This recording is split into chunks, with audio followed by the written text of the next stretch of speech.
In this video, we'll look at a few strategies for dividing decimals. The first one we'll look at is estimation. So we're just going to round each of these numbers to a whole number in order to get an estimate of what this quotient would be.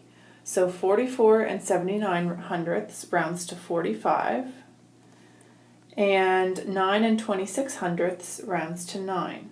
45 divided by 9 equals 5, so the answer would be close to 5 for this question. The next dividing strategy we'll look at is to use base 10 blocks.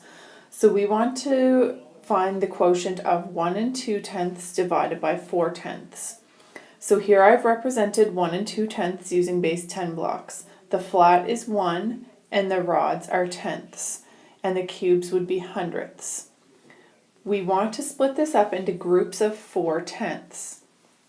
But I can't split one flat up into groups of 4 tenths, so I'm going to regroup the one flat for 10 rods. I've regrouped the flat for 10 rods, so I still have 1 and 2 tenths. Now I'm going to split these rods up into groups of 4 tenths. These rods are now split up into groups of 4 tenths. I've made 3 groups of 4 tenths, so 1 and 2 tenths divided by 4 tenths equals 3. In this example, I'll use a number line to help me divide 1 and 8 tenths by 3 tenths. So first thing I want to do is find 1 and 8 tenths on the number line, and I'll underline it.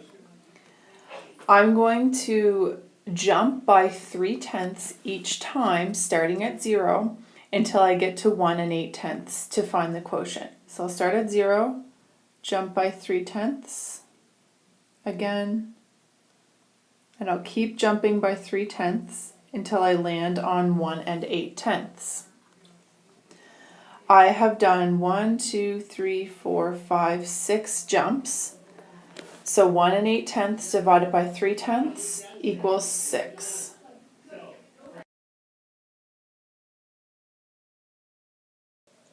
Now I'm going to use the paper pencil method to find the quotient of 2 and 16 hundredths divided by 9 tenths.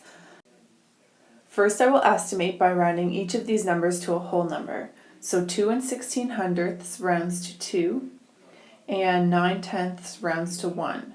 2 divided by 1 equals 2, so my answer will be close to 2. Now I'll divide 216 by 9, forgetting that I had decimals in my question for now, and I'll use the estimate to help me find my final answer. So 9 fits into 21 2 times, which would be 18. Now I'll subtract 21 take away 18 equals 3, and I'll bring down the 6. So 9 fits into 36 4 times, which is 36, so I don't have a remainder left over. I know my answer has to be close to 2, so that tells me 2 and 16 hundredths divided by 9 tenths equals 2 and 4 tenths. Don't forget, when you're solving any of these questions, if you have a personal strategy that works for you, you're welcome to use that one.